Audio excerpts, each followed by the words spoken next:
Well, hello, welcome back again for the second time. We'll do it again. We'll do it live, guys. Don't worry about it. I forgot most of the starting stuff I talked about. If you didn't know, this is the second stream. The second time I'm having to stream this. My internet's acting up, so we're gonna quickly just just gonna get started. Anyways, we have Enel. Enel, as you guess, is the leader I just pulled recently, and I'm super happy that I was able to pull this and not have to buy it. Relatively, I mean, not the most expensive leader I bought. However, you know, that's not the important part. It's just it fosters a playstyle that I'm not too happy with. However, I feel like in the current meta that we're in, where we have things like Law, Luffy, or Black Yellow Luffy, what was the other one? Lucci. I've fought a lot of Luccis, and I'll tell you what, I'm very tired of going up against nothing but Luccis and then getting my Rosinante deck just steamrolled. So I was very happy. I had a lot of these yellow cards already kind of sitting in the back. You know, slowly I've been filling up my collection of yellow cards. However, as you would guess, this is not the most optimized version of Enel. I don't have the aces. They're just honestly too expensive right now to even consider adding to the deck right now. On top of that, I also don't have a completely blinged out Enel list like you are probably used to seeing on YouTube. At least those are the decks I see on YouTube. Whenever I look up Enel decks, they're always blinged out cards. They're always like 4 ofs, the most expensive things. And it's crazy. Where do these people get the money? I don't know. But yeah, I'm grateful I was able to get the cards I was able to get at the prices I did. So without further ado, let's go ahead and check out the leader, see what's wrong with Enel. Enel, as you would guess, 5 costs, 4K life. There you go. And 4K life, usually not normal for a monocolor leader, but you know, its ability is gonna quickly explain why that's not a big deal. So the ability is opponent's turn, once per turn. When the number of your life cards becomes 0, add 1 card from the top of your deck to the top of your life cards, then trash 1 card from your hand. So, as you would imagine, he doesn't need the 5th life because he basically gives himself the 5th life once he reaches 0. On top of that, you have a lot of cards in here that will constantly heal you. Like, for instance, you have like the Yamatos that heal you, you have the Katakuris that heal you, the 0 cost events that heal you, and then like, there's a lot of cards in the list that will bring you back from death. And then on top of that, Enel will also do the same thing for you. So it's never a hard time to stay alive and get to the late game, slug it out with your opponents. And yeah, a lot of the current decks have a hard time with getting to the late game. If you can stay alive, which Enel's very good at doing, you can usually outpace most of the current meta, from what I've noticed. Except Luffy. Luffy likes to go late game. He's very similar to Enel, where if you take Luffy to late game, he will be more than happy to slug it out with you. But yeah, so anyways, let's go ahead and look at the cards in the list. And oh yeah, I also wanted to show off the sleeves. I was able to get a Nami sleeve. Very happy about that. Came in with one of my orders, so very excited to get that. And then of course, like, I have my regular sleeve. These are inner sleeves, which is why the card's tinted slightly. And then of course the dragon shields. So I like the texture of dragon shields. They feel really nice. They're pretty durable. Like, despite I don't play a lot, but when I do play, you know, they don't like tear or rip, or, you know, they don't go out of shape that quickly. So these dragon shields, they hold up. I'm happy to keep using them. Anyways, first card is Charlotte Flampe. Is a 1-drop 1K. If we can get an actual look at her. Hello, Mr. Camera. There we go. Slowly but surely we got there. There she is in all her not, I don't want to say glory, but there she is. I'm not a big fan of Flampe. She's not a great character, but her card is really good. Also, she's a 2K counter, if you didn't know that. Sometimes I forget she's a 2K counter because a lot of times I just play her because she is you may add 1 card from the top or bottom of your life cards to your hand, then draw a card. So she's essentially a pot of greed. So a lot of times you kind of just throw her out there just to get cards in hand. Of course, if you're playing against blue, you don't necessarily want to throw this out immediately. You want to, if you're going against blue, keep your hand size to about 5 or 6 and you'll be fine. But yeah, we're running her at 4. Good card, crappy character. And then our next one, making sure I grab the right ones, is our Shirahoshi's. Great MVP. Like, she feels like an MVP in the deck. She's not the greatest because she's 2 costs, 0k power, and then she's a 1k counter, still pretty good. And then she's a blocker. So, you know, we know with Rebecca, when, you know, zero power blockers are not the funnest to go against. However, she has an awesome ability that kind of like keeps her like as a really good blocker. She deters a lot of attacks and a lot of things. So her ability is, when this character is KO'd by your opponent's effect, add up to one card from the top of your deck to the top of your life. So against like Lucci and stuff, awesome card to play against. I'm running it at 4.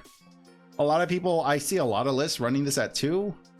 I think that's fine if you run it at 2. I don't think you're playing it wrong. Only because there's a lot of, because you have decks like, you know, you have blue and then you have law that are bottom decking a lot of stuff. So not necessarily like a bad call to run it just at 2, but I like having enough blockers, and at the very end of the day, it's a 2k counter. It's not the end of the world. If you want to cut 2 of them for an ace, I would recommend that. Not a bad call, honestly. So our next one is our Shirahoshi's. No, Hiyori's. That's right. Getting them mixed up. But yeah, Hiyori, awesome 2k. I'm so glad this card is finally at a reasonable price. Like, seriously, this card got so out of hand, it's crazy. I understand why too. Like, it's not a mystery to me why this card is at the price it is and was. She's just straight up a good 2k counter. She's a 2-drop, 0k power. Good stats, fine. You know, if you want to play her out, you can play her out pretty early. Her ability though is what makes her so versatile, and it is a on-play ability. You may add 1 card from the top or bottom of your life cards to your hand. Add up to 1 card from your hand to the top of your life cards. That is really good. Oh, you get to cycle out your life. To an extent, obviously, you're adding 1 card from the top or bottom of your life to your hand, so you don't get to look at all of your life cards, but you get to pick out the first card of your life. Then you get to put whatever's in your hand that's perfect. And a lot of time, that'll be either, you know, the next card, that'll be like an Onami, that'll be like, the skies are the limit. Any kind of trigger that's going to upset your opponent is what's going to end up going on top. Also, you can just put your zero cost event, what is it called? You're the one who should disappear. You could just put that at the bottom. Can you put it at the bottom? No, it's only to the top. Okay. So only to the top. So you're only putting the aggressive stuff on the top. But yeah, Shirahoshi, 2k counter if you're not doing that. However, she's a great card to play out anyways, so I highly recommend playing her out. No reason not to. And our next one, I don't think it's like it's not a very common card to see in Enel. Like, normally it's very similar to the blocker Shirahoshi where you only see like 2 of them or 3. This is the Onami. And I still stand by the fact that this is probably the best character event card that we have. This is basically Thunderbolt with a 1k counter on it. It's awesome. I love it. You can argue that Thunderbolt is probably a little bit better because Thunderbolt also takes a life from you, which with Enel, you kind of want to be at a really low life total. But Onami, I think arguably is just better because I'll read actually the abilities right now. So it's a 2-drop, 3k power. It's fine. 1k counter, still good. So on play, up to 1 of your leaders or characters gain banish until during this turn. So banish, as we know, is if you give something banish and you connect to your opponent, then that opponent's life card, instead of going to their hand, goes directly to the trash without triggering nothing. So banish, very, very good card. Very good effect, especially against yellow. It is basically the anti-yellow card right here. And they gave it to yellow, funny enough. Also, the trigger is extremely important. Don't sleep on the trigger. It's actually probably the most important, one of the more important triggers in the deck. KO up to 1 of your opponent's characters with a cost of 5 or less. That's basically the Thunderbolt trigger. So ideally, you want to be, you know, comboing these 2 off with each other. You know, you want to get your Hiyori and throw this at the top of your life, and just start bolting the hell out of whatever shows up. So that's Onami. Onami, I like playing at 4 or at 4. She's a great card. I don't see the reason not to run her at 4. Obviously, I played Yamato, so I've seen the effects. of a good Onami play. Our next one is, as you would expect, Capone Gang Beige. So Beigey, Mr. Beige, the big man himself. Come on, let's look at him. There you go, there he is. Beige God, like, people have been hating on this card since he dropped in, I think, what, set 4, set 3? Yeah, set 4. My goodness, he's been on the most wanted list for a while, man. He's grown. he's grown with rage and resentment. That's okay, because he's a great card. Like, if you're in yellow, there's no reason not to play him. I've seen that a lot of people currently are just not running him. There are some, I know a lot of people are starting to cut him from their list, especially in 08. A lot of people are cutting him for like the new Nami that we're getting in yellow. I think that's okay. If you want to do that, you can do that. I don't think it's a great idea. I think Beige just always demands a spot in any yellow deck. I don't see the reason not to run it. It's a great trigger, and it's a 2k counter, so there's no downside. You just never play it. That's the only downside. So Beige is a 3-drop, 3k power, 2k counter, and then its trigger, the only effect it has is trigger. So its trigger is up to one of your opponent's leaders or characters cannot attack during this turn. So it's a negate. It's basically a fuck you. You can't use that character for the rest of your turn, I believe. Yeah, during this turn. So I like it. It's very much like it's like a pseudo green ability now. You know, green has started dipping into the you're not allowed to attack anymore abilities, and this was definitely the first sign of that. But honestly, I feel like we're at a point where now this is kind of slowly getting its power balance.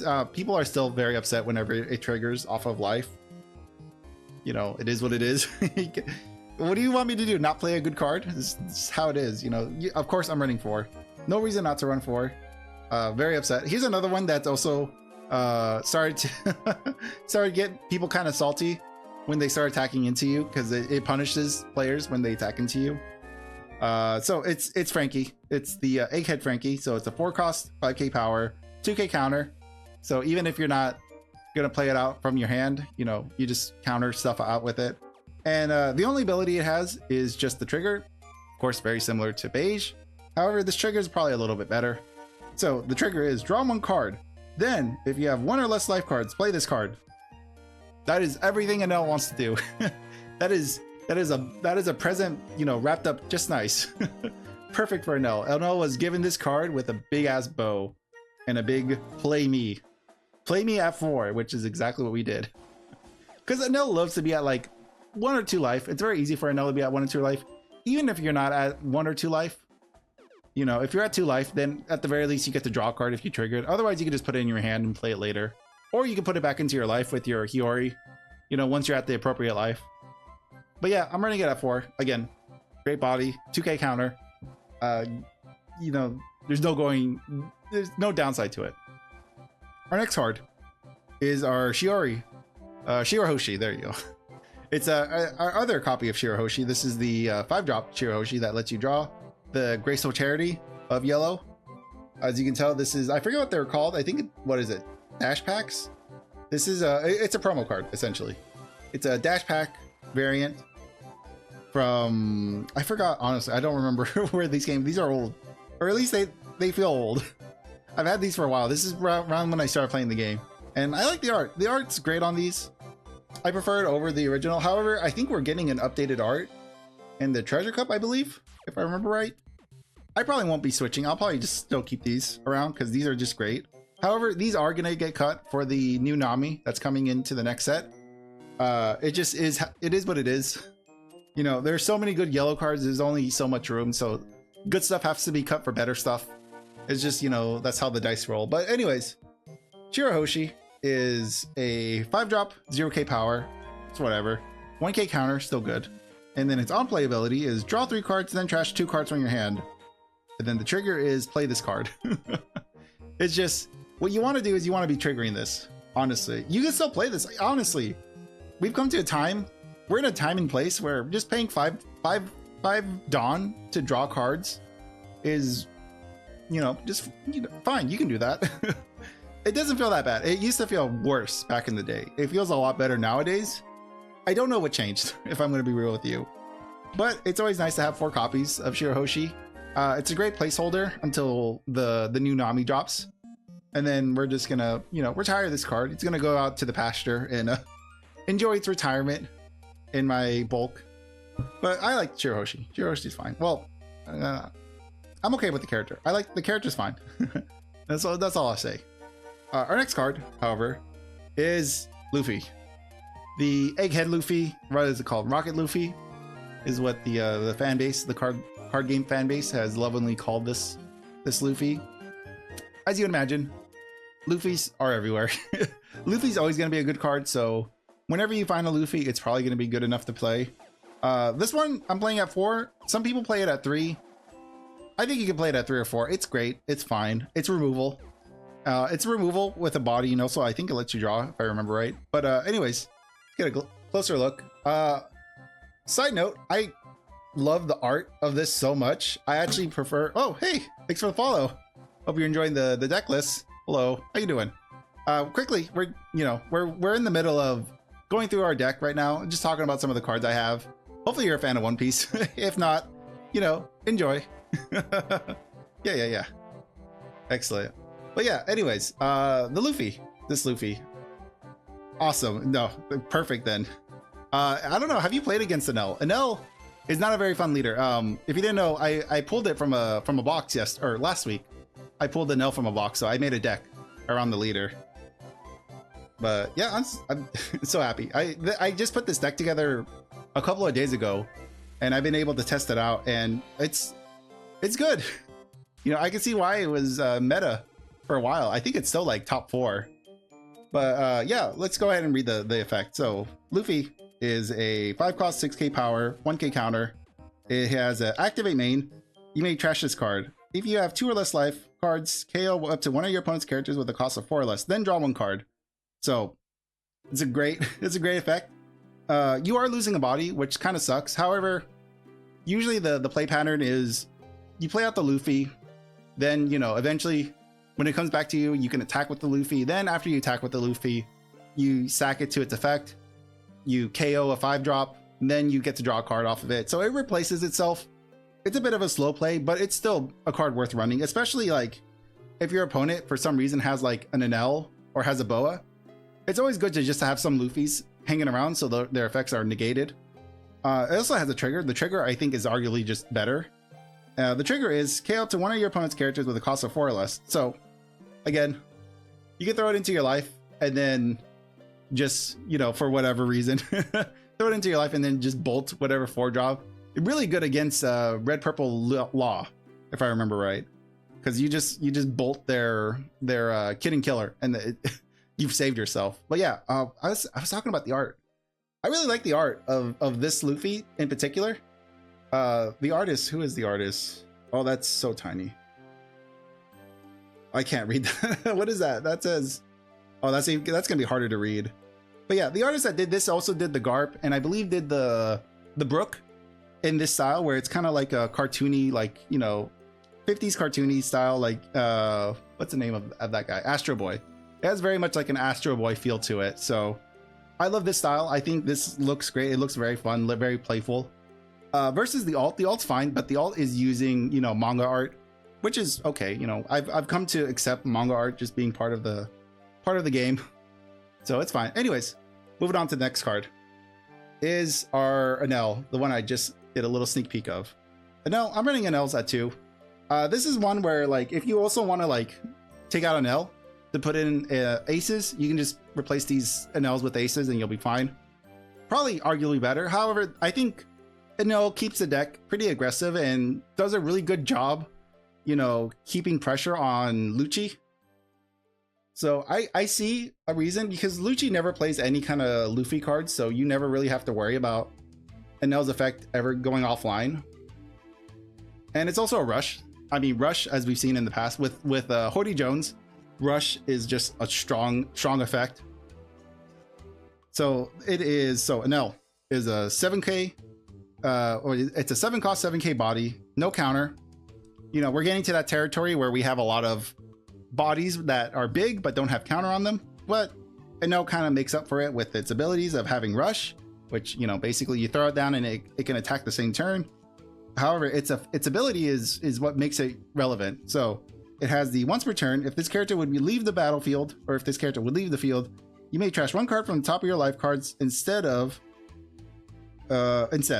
If there is a Monkey D. Luffy card character, this effect is negated. So it's great. It has a very similar effect to our leader, where, you know, if this manages to get KO'd, so even if it would be like bottom deck, if someone tries to bottom deck this with the Red Rock, if they try to KO it with, you know, their effects, even if they try to fight it and they manage to KO it with a fight, like within battle, you could just take a life from your life pile, and then just it stays.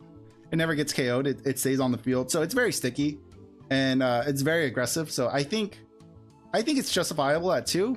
However, like I said earlier, I think Luffy cards are just going to be just getting better and better. So this card loses a lot of its momentum once good Luffy cards are printed. Like, for instance, as we saw earlier, we just had a Rocket Luffy. So if your opponent has a Rocket Luffy, you're basically screwed. Our next card, we're finally getting to the big hits. The guys you actually came here to see, the big boys themselves. We have Katakuri, the good old reliable Katakuri. You've seen this Katakuri a lot. If you've seen any of my past streams or my past videos, you've definitely seen these 3 Katakuris a lot. I throw them into every yellow deck that I can. They get shoehorned into whatever I have. You know, the flavor of the month is Enel. So Katakuri, literally probably my favorite art of Katakuri.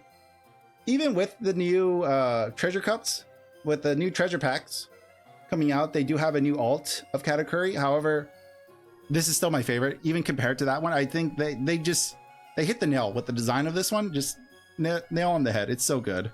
So anyways, Katakuri is a 8-drop, AK body, no counter. And then its on-play ability is on-play, add up to 1 character with a cost of 8 or less to the top or bottom of the owner's life card face up. There you go. It's worded a little bit weird at the bottom, but basically, you play it, you get to put any card on the field, well, any character on the field, on the top of its owner's life pile, face up, or actually, can you put it on the top or bottom? Top or bottom, so you can decide to put it either up on the top or bottom. This is great because a lot of times, if your opponent has something like a kid, like a green kid, if they have, I don't know. There's a lot of good targets. Gecko Moria, I think, is a better example. Gecko Moria is the perfect target to hit with your Katakuri, because then you've just immediately taken away probably the most aggressive body in the Black Yellow Luffy's deck. Same thing with Lucci. Lucci, I believe Gecko Moria is Black's top end essentially. No one really goes past that. And then of course, if you don't have any like good target to hit, you can always hit your own stuff. Like, you know, what's the best thing to hit? Like, obviously, a very old classic, you know, Shirahoshi into life. A new one, I think, is, what is it? Like Onami. You can throw Onami. You can also throw. Trying to see what's another good trigger. Well, there's a lot of good triggers, obviously. Like the beige, you can throw beige into your life. It doesn't matter. But this is great. So again, I run it at 3. I want to get 4. I don't know if I'm gonna get 4 because this card is just really expensive now, and I don't think I can justify getting a 4th copy now, because I was able to pick these up when they were like $60. I'm very happy about that. But now I think they're like 80. I don't know. I'll have to check prices. I haven't looked at prices because they've always just been out of hand. Anywho, our next card, as you would expect, probably like one of the poster childs of an Enel deck, is Yamato. Yamato, of course, making a grand appearance. There we go. Actually, fun side note, the Yamato that's coming out in the treasure packs in that new what is it, PRO1 that Japan just caught, they have a new Yamato, a new 9-drop Yamato, and the alt of that is like a 10 out of 10. You know, they knocked it out of the park with that design. So when that does come over here to the West, I am going to be switching out these Yamatos for the new style, for the new alts. But I'm gonna miss these. Obviously I have to sell these to pay for the cost of the new ones. But these are great. I think the art on these is still really good. It does bother me. It doesn't really bother me, but it has made me feel a little bit weird that, you know, the armpits are so pronounced. I'm a little bit weird about that stuff, especially when it's on card games. Like I'm not a big fan of it sometimes. when like weird fetishes can sometimes worm their way into your card games or into your, you know, general media consumption. But it's fine, you know, the art's fine, the art's good. A little bit of pits don't hurt anybody. But anyways, Yamato is a 9-drop, 9k body, no counter. On play, KO up to one of your opponent's characters with the cost equal to or less than the total of yours and your opponent's life cards. Then, if you have one or less life cards, add up to one card from the top of your deck to the top of your life cards. It's a lot of words. But essentially, this is also another reason why Enel doesn't like hit. Enel's not very aggressive because of cards like Yamato and oh, what's his name? Giratsu. I believe Giratsu is another one that forces Enel to play more conservatively instead of just playing very aggressively. It's great though, because with Yamato, if you play a Katakuri and you put something into your opponent's life, Yamato very likely can hit something like a 5 cost. I've heard of people being able to hit like 7 cost stuff. That's crazy. Can you hit 7 cost stuff? I guess you could, but you would be giving up the life. Like you would be giving up the healing part of your ability to hit something like a 7 or 8 cost. However, it's really nice. A lot of the times I just end up just healing something and then like KOing like a nothing blocker or a nothing character. So I primarily use Yamato as a heal.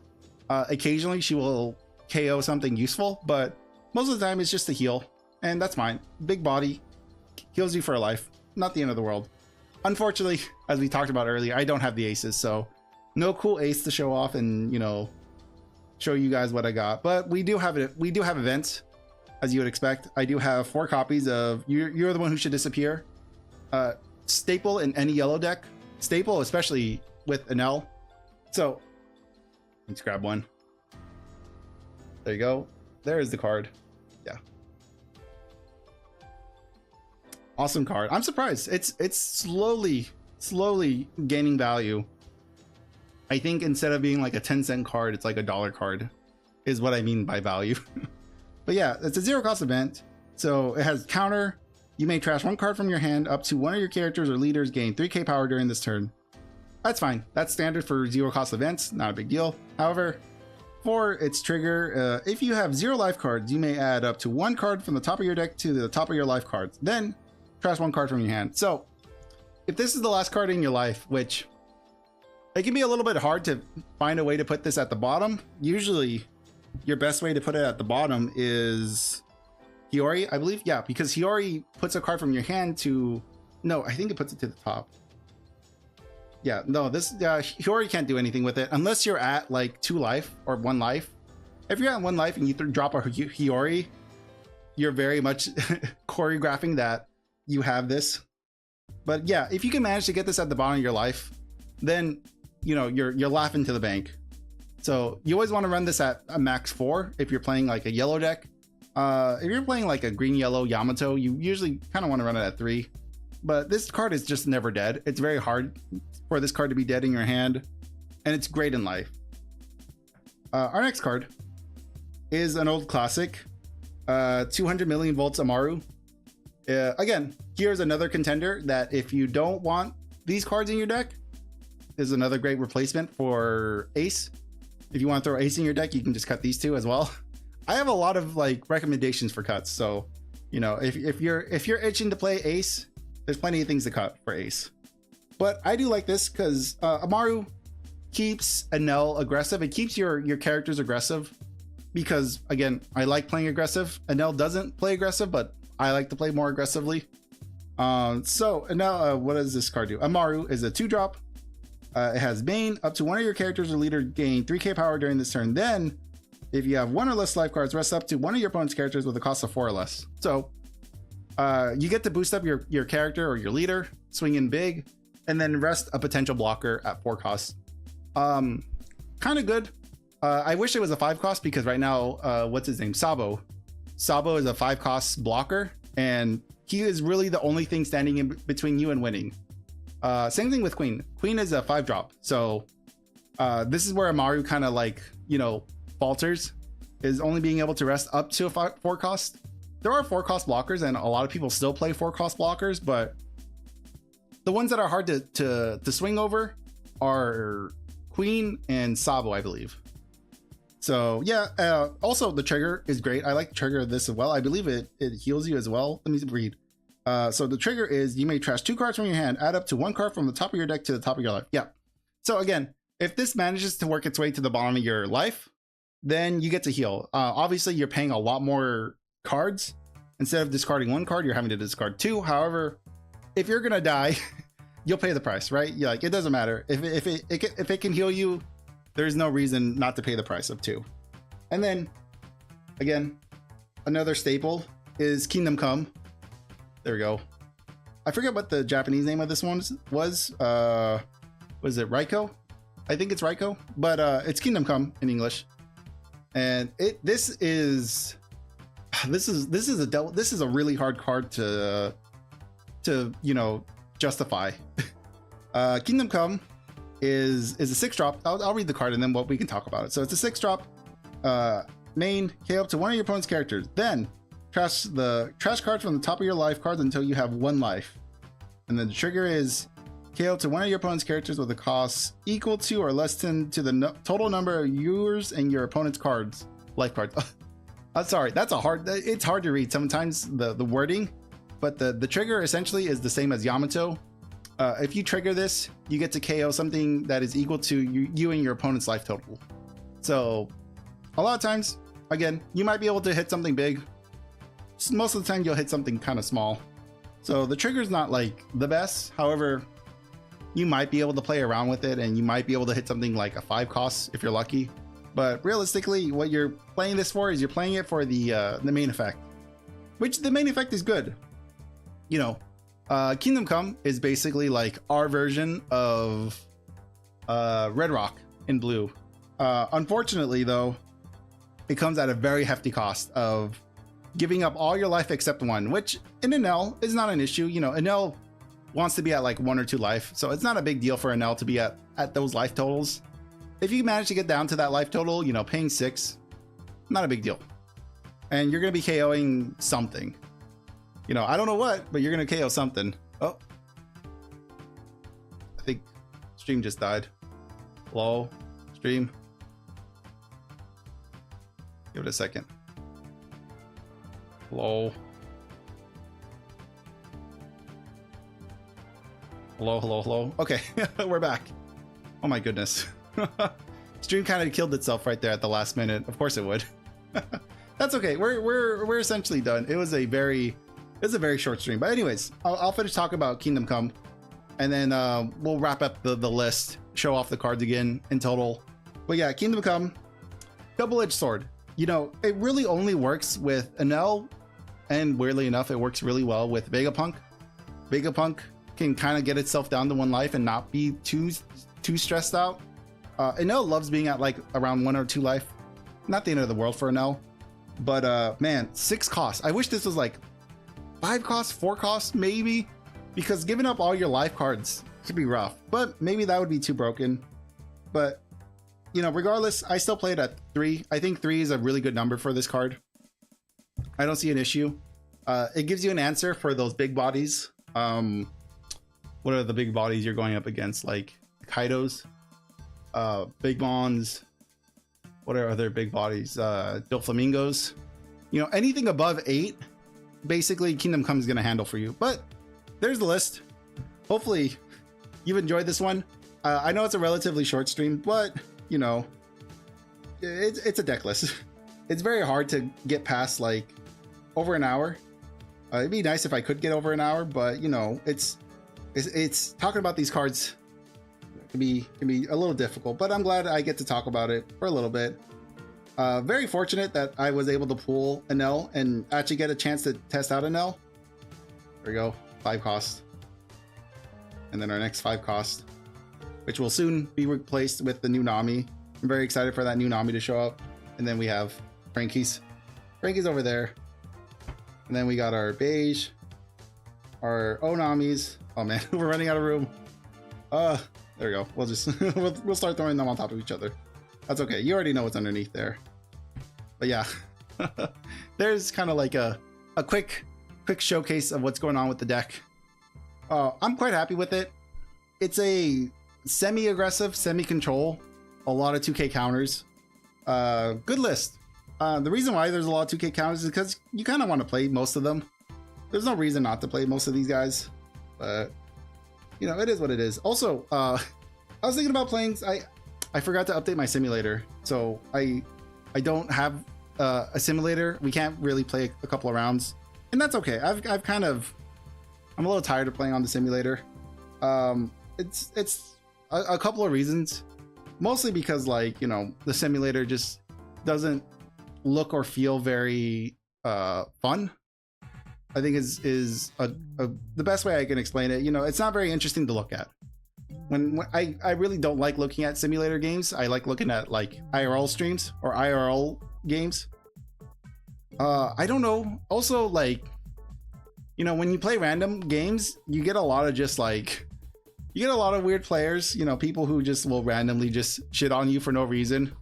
You also get people who just, you know, just randomly disconnect from the game. Like, you know, if they don't get like a good second or third turn, then they'll just bounce. they'll leave the lobby, and then like you gotta go hunting for a new lobby. So I haven't played the simulator in a while. I've mostly just been playing like, you know, kitchen top games, mostly playing LGSs just to get my practice in. I've kind of moved away from the simulator. The simulator is really good practice. I don't think it's a bad thing. I just think it needs a revamp. And mostly the kind of revamp I'm talking about is just like an aesthetic one. I just want the game, I want the simulator to look nicer, because I feel like we're at a point where it should look a little nicer, play a little bit better, be a little smoother, have some like animations now, because I feel like the core principle of the simulator has been figured out. It has been settled. Like, we know what the simulator, how you know, the programming side has been done. Now I feel like, you know, Batsu can work on the aesthetics of it, and it's kind of asking for a lot, especially from a free to play simulator. You know, it's kind of asking a lot to ask him to go and, you know, pull out all the gut works and make it look pretty again, put some makeup on that pig. But, you know, it's one of the reasons why I've chosen not to keep up to date with the simulator. I'm just like, I'm kind of done with it right now. I'm just gonna play locally and enjoy my games. I'm gonna try to record games. Maybe that's the future, is, you know, after showing off a deck list, I can roll some footage, some live action footage of a couple of games, and maybe commentate over them. I don't know. That sounds like fun. However, I don't have a lot of people I play are playing like Lucci. They're playing Dofi. Like, we have a couple of law players, but it's a lot of the same matches as well. So we'll see how that works out. But anyways, thank you guys for hanging out with me. We are basically done with the deck list. We had a bit of hiccups at the start, I'm not gonna lie. Unfortunately, this was the second time the stream had to start. It just because, you know, the internet's being a little bit weird today, so wasn't able to do a clean stream from the very beginning. But we managed to get through it relatively easily. But yeah, thank you guys for watching. Hopefully this is a decent deck. I know it's not the most optimal list. We already know what the most optimal list looks like now with Enel, but it's a fun list. It's a fun local list. I have fun playing it. People don't have fun playing against me, because Enel games go for a very long time. These games can go on for like upwards of like what, like 15 minutes, 10-15 minutes. They're definitely like double the length of my normal games. Normally my games only last like 5 minutes, five-ish minutes. Enel games last for a while. You're playing it, you're slugging it out with them. You're getting comfy in that chair, and you're gonna try to win. But yeah, this Enel one doesn't play so slow. It plays a little bit faster, thankfully with the 7-drop Enels and some of the aggressive removal. It plays a little bit faster, but not a lot faster. It still wants to get to the late game and play its big bodies. But yeah, all right. I think that's enough yapping for today. For now, I got nothing else to yap about, but thank you for watching. You know, thank you for joining me, whether you're watching live or watching the VOD. I hope you enjoyed your time here and you enjoyed the deck. If you haven't played Enel, I would recommend it. It's fun. You know, it can trigger a lot of people, as you would expect, because people just don't like hitting triggers off of your life. But it's the name of the game. It's what yellow does, and you know, have fun. Primarily, that is the one rule I will leave. That's the one piece of wisdom I will give you is have fun with your decks. Doesn't matter what people think. You know, play the deck you want. Doesn't matter what others think. And I hope you enjoy your time. I'm going to go ahead and love you and leave you here. And until next time, goodbye. Goodbye. See you later. Bye. Sayonara. All right. Bye. Bye. Bye. Bye. Bye. Bye.